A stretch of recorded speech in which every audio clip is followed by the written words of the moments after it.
Okay, so we're back again, and we're going to continue to remove the brake drum and hub of a Springfield Phantom 1 from the front brakes on the, on the passenger side of the car.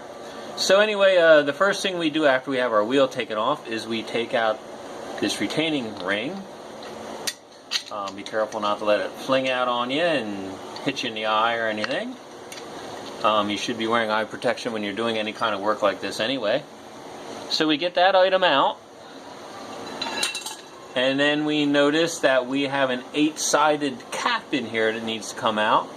And once again, they very nicely gave us an indication of which way it unthreads. So it says on, and it's pointing that way, so off must be that way. I don't see an off on here, but that's what I'm going to say it is. So we have a wrench that's for this purpose. Get that in there. I think I'm turning it the right way.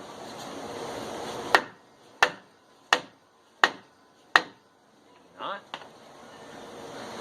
Check again.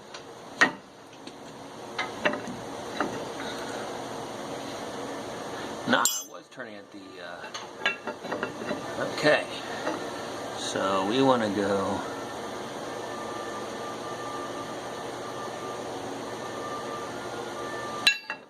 on this side, go down. Just a couple taps, and unwind it does.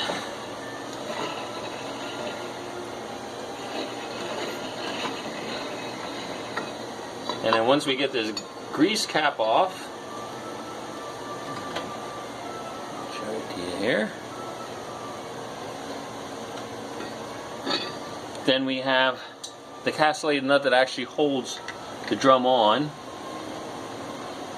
So, but first we have to extract a split pin.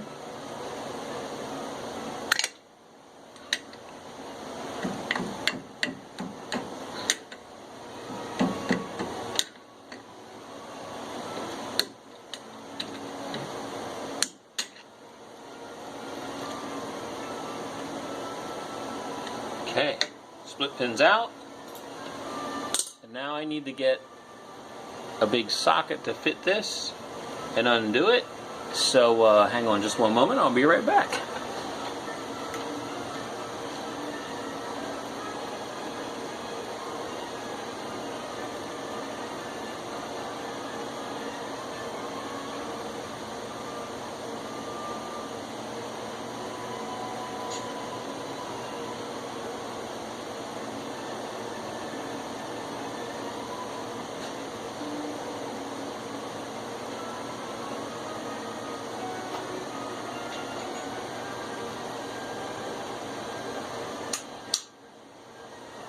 Alright, so let's see if I got the right size. It doesn't look like it.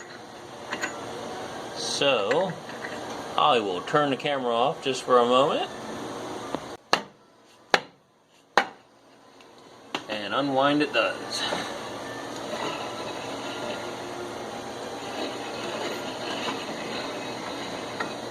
And then once we get this grease cap off, show it to you here. Then we have the castellated nut that actually holds the drum on. So, but first we have to extract a split pin.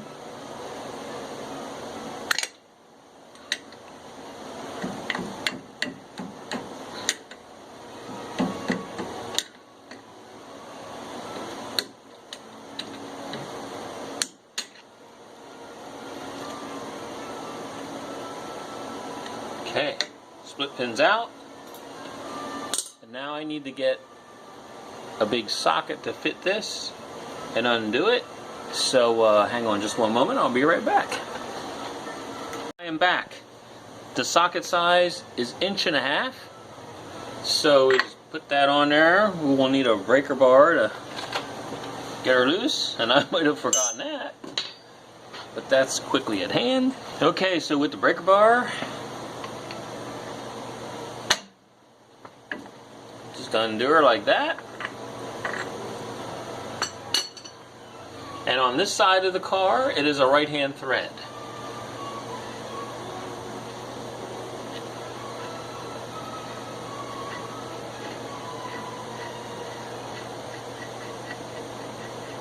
So we get the big 1.5 castellated nut off. Put it aside. There's a washer in here. Put that aside.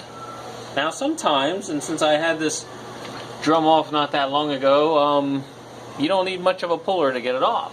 But that's not always the case. We'll give it a try. And it feels pretty well on there. So we're going to go with a puller. Now there are pullers that thread on to where the hub nut went on, and they work very well. I presently don't have one, but I've always had good luck with the Springfield cars with using a 3-jaw. There's a flange back there a bit that you can hook onto, and I've had good luck with that. So hook the jaws onto that flange, and I'm not even using a wrench. It's starting to come off now. That's not always the case though. Sometimes they can be really stuck on there. And one thing you want to be sure of is your brake shoe is not in contact with the drum while you're pulling this. So if your wheel isn't spinning freely, if there's drag, you want to back off on your brake shoe adjustment when you go to pull off the drum. Otherwise you can break a brake shoe. And you don't want to do that. So we pull it off here. We're probably off far enough that I can just get it in my hand. Here we go. So, and I'll show you the inside here. Surface doesn't look all that bad. With these very large drums and at the rate of speed that these cars go, I mean, yeah, they move along down the road pretty well. But I don't really find it necessary to resurface the drum unless it's really badly pitted or has some seriously deep ring wear grooves in them or something like that. But I would avoid resurfacing the drums. Just because you have a limited amount of metal and a limited supply of these drums. I mean, I think it would be very difficult to find a replacement. You'd probably have to resort to having them made, which would be a very expensive proposition. So anyway, so now we have the drums and the hubs off, and you can see where the shoes are. So the next installment will be getting the shoes off. So now we're going to remove the brake shoes from our Springfield Phantom 1. So there's a few pins we got to pull out, some split pins. I normally extract one that holds the spring in. There it goes. And then we have one that holds castellated nuts on. That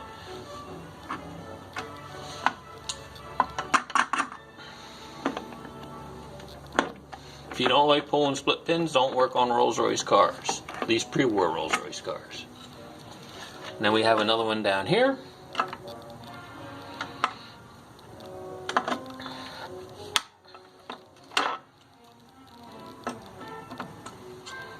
Now if you look, you can see that these split pins have been twisted and the ends have been twisted around that way.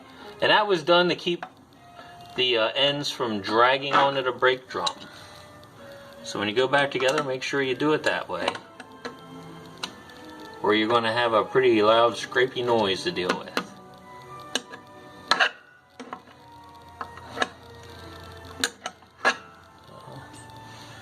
Another split pin, another split pin. Get this guy out.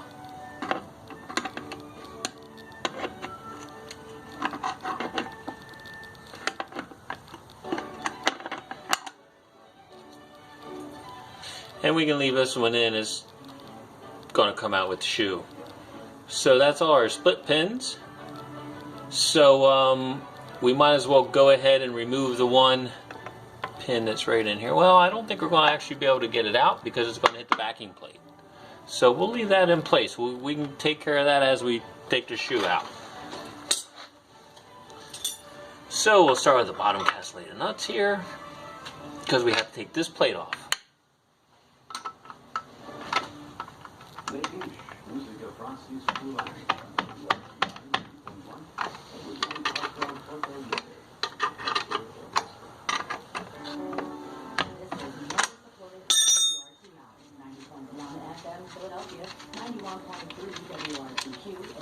Okay, so large castellated nuts.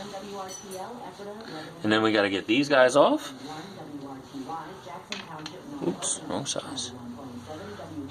Oh, another wrong size. So it looks like I might have to go and get a... Oh, well, we'll just use an open end to get these. Now all these fasteners are British standard. So you need the British standard wrenches. And if you have any problems with any of the threads, you're going to need British standard taps and dies. So just because the car was built in Springfield, Massachusetts, doesn't mean that you're going to encounter much in the way of American-sized fasteners.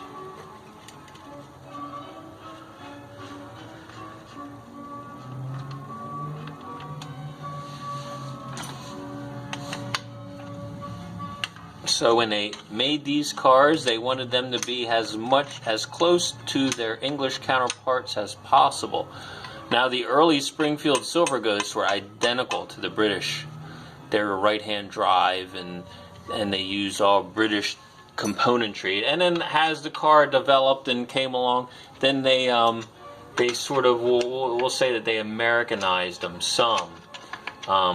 But they didn't do a whole lot of Americanizing with fasteners.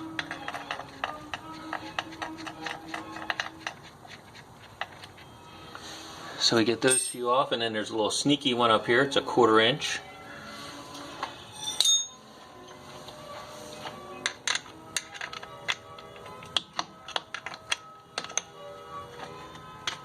We get that one off. And you have to mind the spacer that's back in here.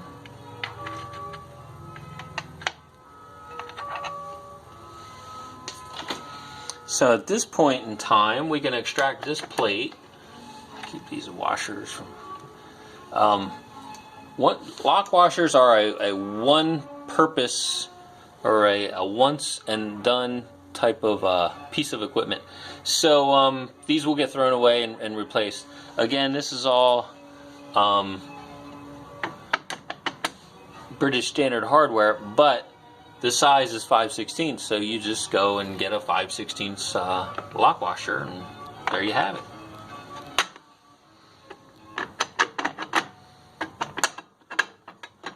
So now we get this plate off. Get that out of the way.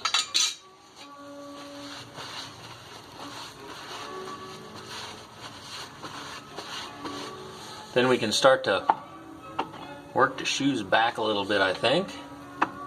Maybe not. So it looks like the way to go, the route here is to extract these pins. Now this is not the case with some of the other models, and that's why I didn't do that until now. So we'll get this. Alright, try some vice grips on this.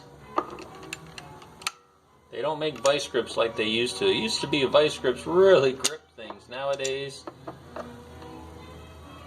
all but useless sometimes. See what I mean? But I guess that's just the way it goes.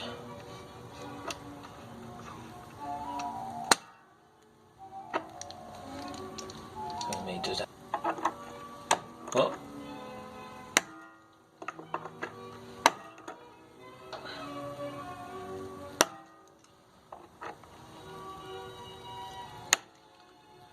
It It is coming.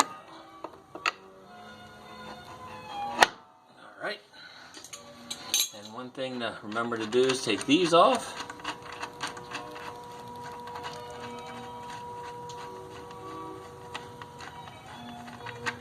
So again, we got another castellated nut. Nice large flat washer. And then we can undo this guy. Remember, we have some spring tension there, so I'm going to be a little careful with that. Get this one off too while we're here.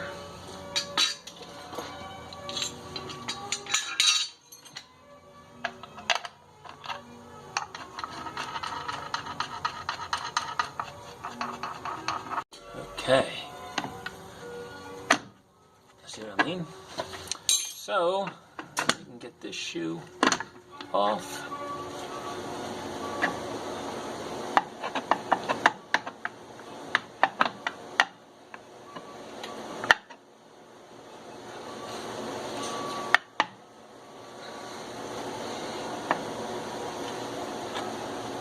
Okay, so we're now at the rear of the car, and we're going to take off one of the rear hubs so you can see what all it takes to get one of those off. We switched over to the other side of the car. This is a left-hand drive car, Springfield Phantom 1. So we are on the left side of the car. That would be the driver's side. So yeah, so we're going to start taking it off. You're going to see that there's a little bit of different hardware and different tooling required to get to the rear hubs off. And the reason for that is because the rear wheels are what propel the car. So the drive line comes through, and in order to drive the car, the rear wheels are the ones that are turning to move it. So as a result, you have to have a connection between the rear wheel and to the engine, and through that are what is called the driving dogs that are in here that connect the shaft that turns to the hub. So so of course we're going to have different mechanism in there to make that happen. So just as at the front hub, I've already taken the wheel off since we already demonstrated how that works. So inside here we have another retaining clip that we pop out. Again, be careful popping these out. They can spring out and hit you in the eye. There it goes. See, it just popped out. And that's what it looks like. And put that in our parts basket.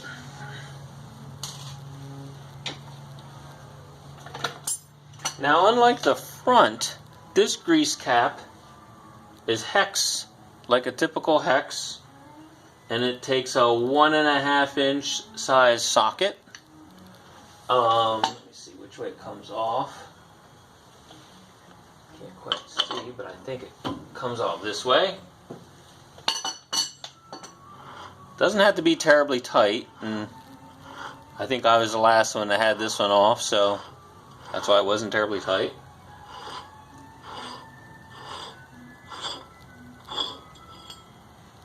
And that's what this looks like. Look at that, the lock washer stuck in there. So that's what that looks like.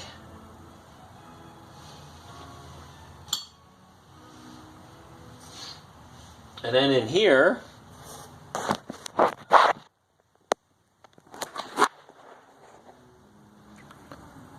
we have the castellated nut, which is pinned, that is holding in the driving dog.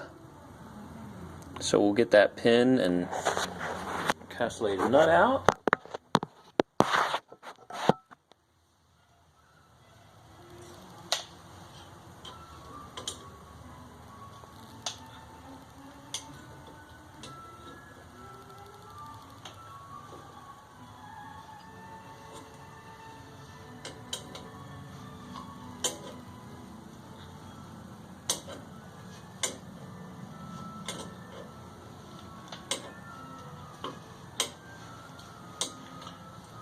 These are big split pins, so it takes a little bit to work them out.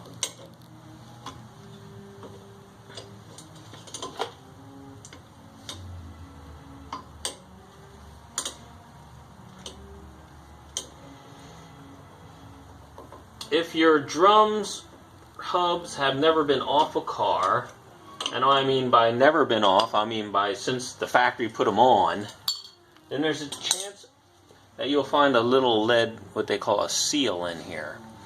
And it's quite an interesting thing. I'll have to post a picture of it, so in case anybody ever runs into it, they'll know what it is and will hopefully preserve it. But most of the time, the drums have been off at some point in time, and they cut those off, and they're not put back on again.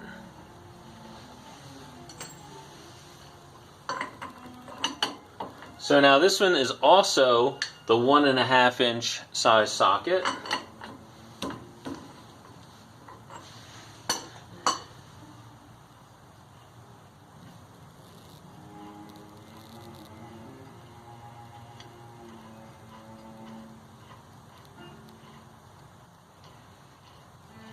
And this is a right-hand thread.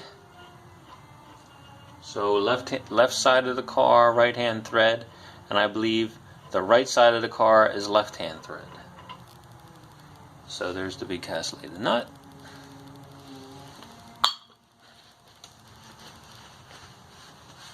Now we got to get the driving dog out. So we need an extractor for that.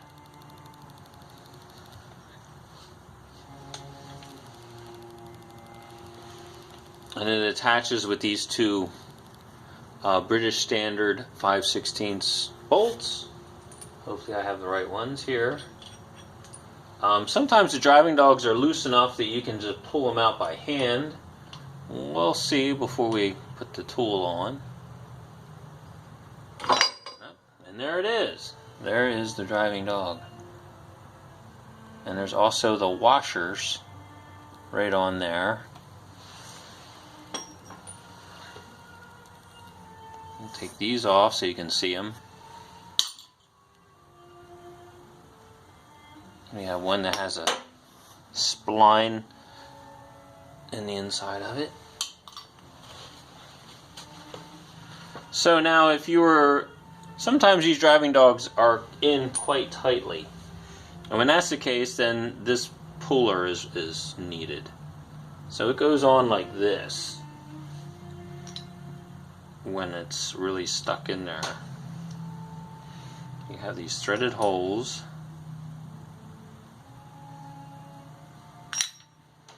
And then it pushes against that axle shaft.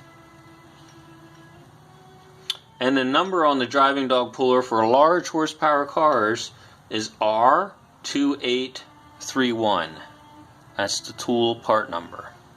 Set that aside. And then inside here we have the nut that holds the hub and drum on. But it has a locking plate that needs to come off first.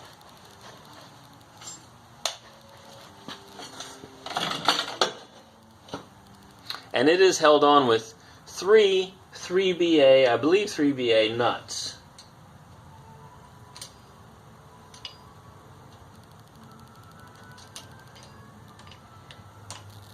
Well, I guess I'm wrong. It's 2BA nuts. And I'll go get a 2BA socket real quick. Can I have a 2BA socket? Now Rolls-Royce did an unusual thing. Their 2BA size nuts are a 3/16 BS hex. So keep that in mind. I guess they just wanted a bigger hex size than what 2BA had originally been.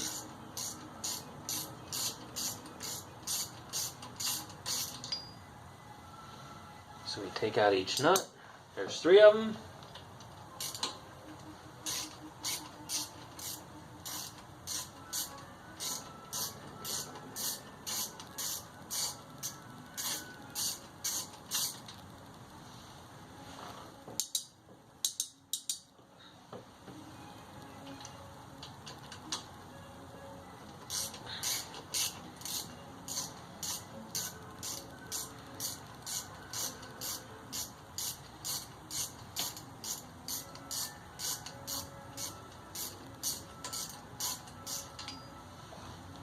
Okay, all three nuts are out.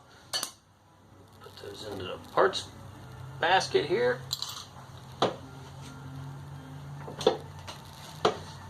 And now we need to get this locking plate out.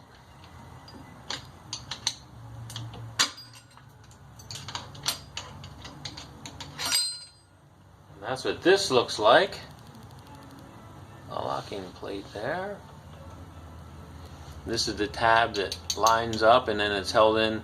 So it has 3 holes for the studs for the nuts, and then it has 3 holes, another set of 3 holes in case you have to orientate it another way. Now, in order to get the nut, this is kind of like the nut that holds the whole car together, so it has to be on there good and tight. So now we use a special spanner for doing that. This is an original axle tube nut spanner. I can't quite read the part number, but we'll certainly get that on there. Oh, here it is. G2899. So anyway, it goes in there. You have the holes for where the studs go through, and then these are for the 3 pins that are actually doing the work. Just shine a light in there to get it in.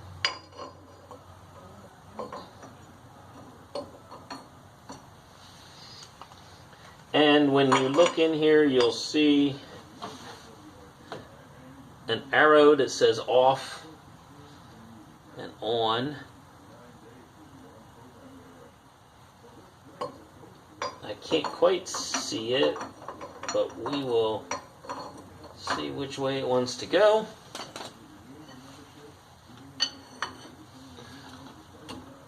I think it's going to be the other way.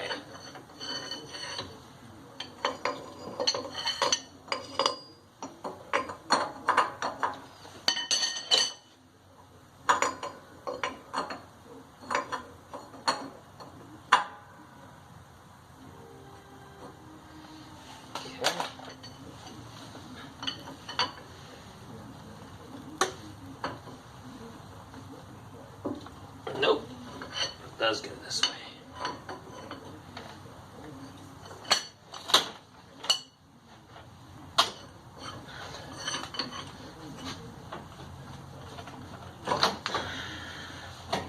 Break it loose, and sometimes those can be on incredibly tight as well.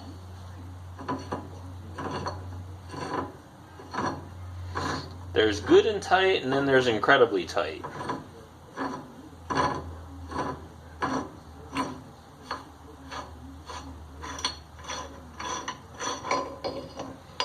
This is what that piece looks like once it's out. Put that in the parts basket. So once you have that off, then the drum can come off.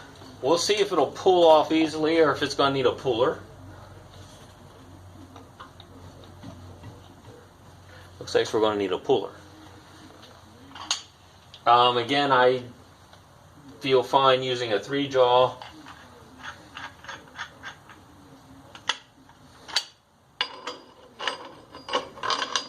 You have a nice lip there that you can catch on.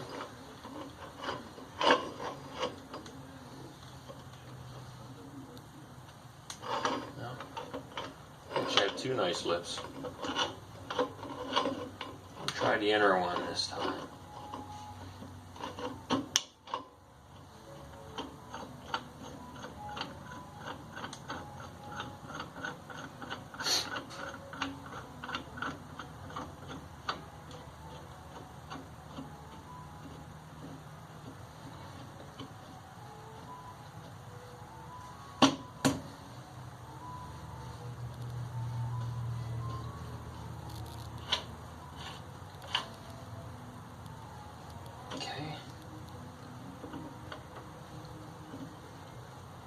Feels like it's coming along.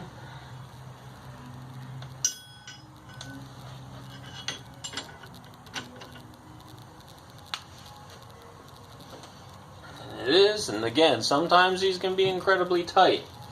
And if you feel like you're pulling against the brake shoe,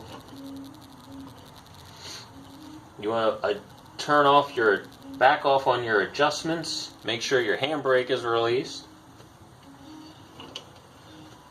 I'm just getting the drum off, out of the way. Now you get to see what it looks like inside here.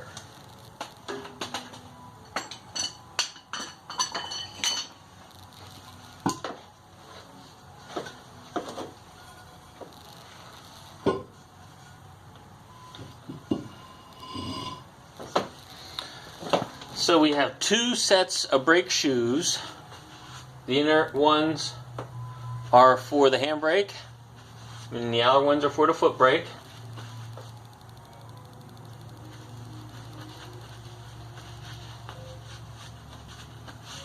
This is what they look like. I'll just turn the...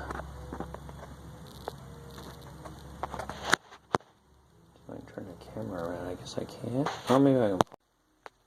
So, and that's what they look like, and that's going to be the next step, is to get off the main foot-operated shoes. This is the handbrake shoes. A lot of times these are just an iron lining on there. I don't know if that would be the case here, because all it's supposed to do is hold the car in a standstill. And it sure does feel like it still has the iron ones on there. And these are definitely a material. Alright, so the next step will be in getting those shoes off, and we'll see what we got to do from there. So now that we have our drum hub assembly off, we're now going to proceed to remove the brake shoes. Again, we're only taking off the foot-operated shoes, which are the outer ones. The handbrake operated shoes are going to stay in place. Again, these have their original iron linings on them, and we're just going to retain that since they're only intended to hold the car in place when parking. So I'll bring the camera over here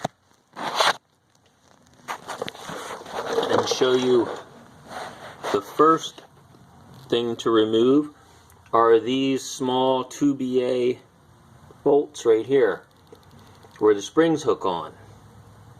So you remove those, which will unhook the springs. You remove these. There's one on each one. It's a 1/4 inch for the standard nut. There's one on each shoe. And then you have a bolt right here that needs to come off too. So once those are done, then we can take the shoes off of the backing plate. So I'll put the camera back here.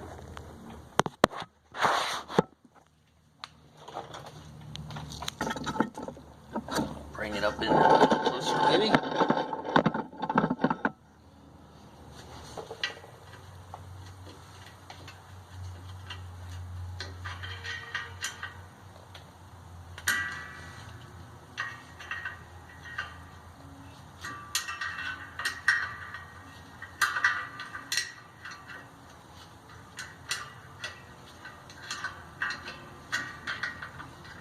These can be a little awkward to get to.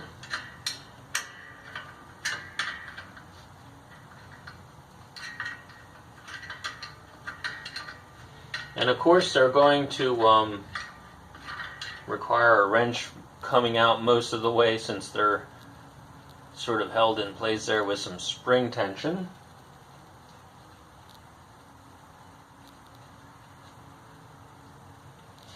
Let me get the 2BA nut off. And I'll go ahead and take this other one off while I'm here.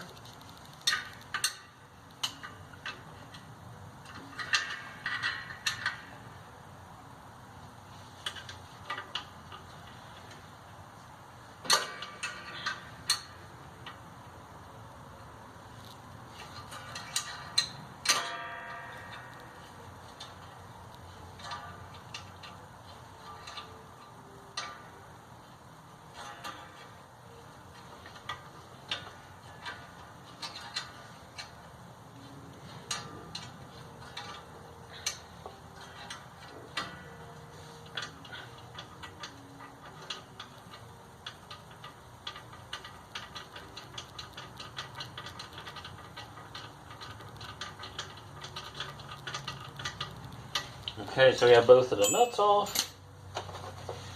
And then we go ahead and pop out these long 2B square head bolts.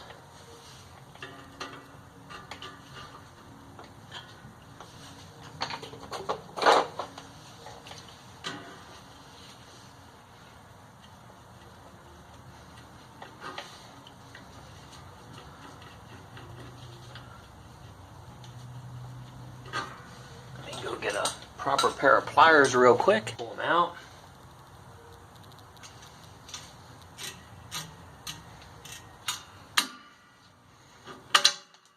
See, the springs have now released.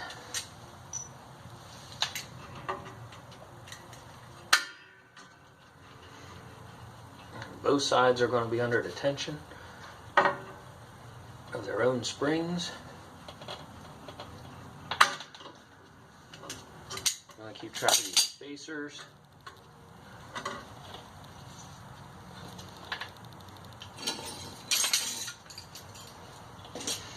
And this is what we took off.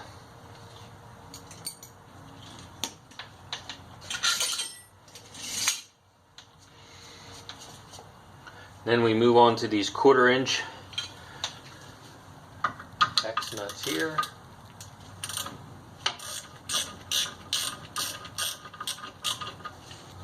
I'm surprised these aren't castellated nuts. Thought that they would be. So I'll have to look into that when I go back to put it together.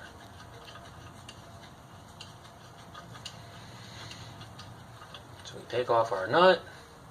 We have a large heavy brass flat washer.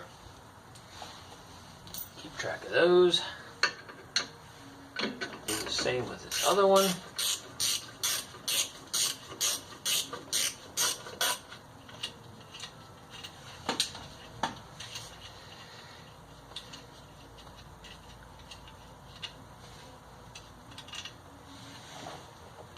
And then we move up to the 5/16 one right up here. There's a nut right on in here that you got to take off.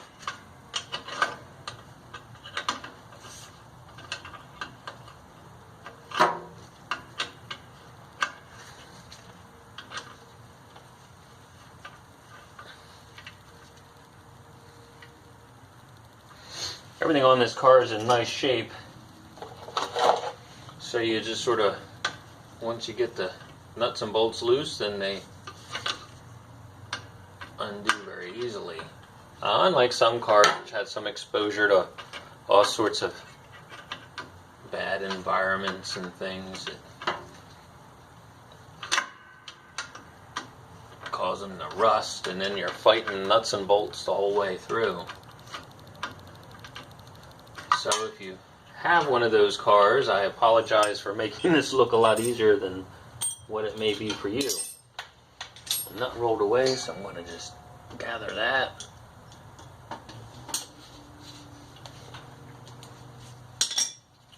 And then we take off, this is a cupped washer.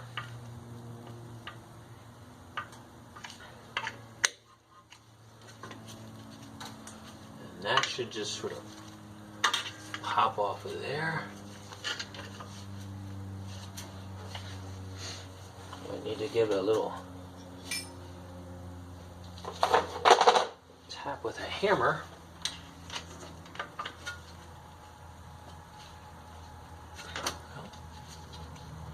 I'll leave that in there for the moment.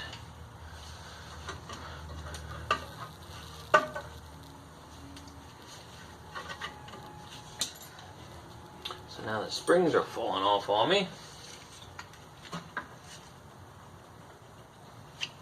So I'll go get a little hammer to give that a tap up.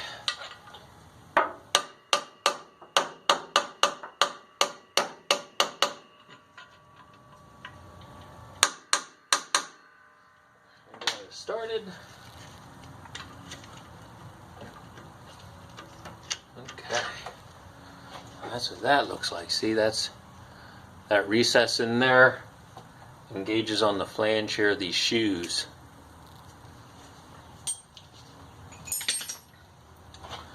So now once you have that, once you're in this position, then you can slip off the shoes. Normally I just keep these springs hooked in place since it's hard to get these pins out and get the pin all the way clear, so I just sort of bring it all out together. Just make sure you don't pinch any of your fingers. Before I do that, I do want to mark which shoe is which.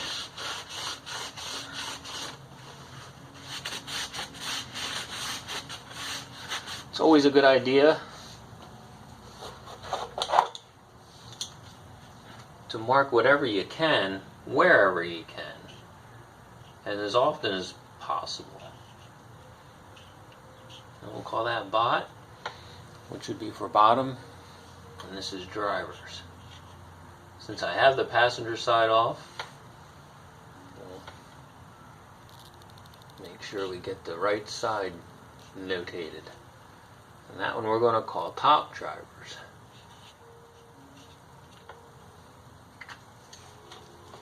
And these paint markers are really the way to go. They're solvent proof and they pretty much write on anything. Okay. There's that shoe released, and we'll let that hang. And then we can get this other one. Wiggle this along, and there we go. Set of shoes off and ready to go to the bench.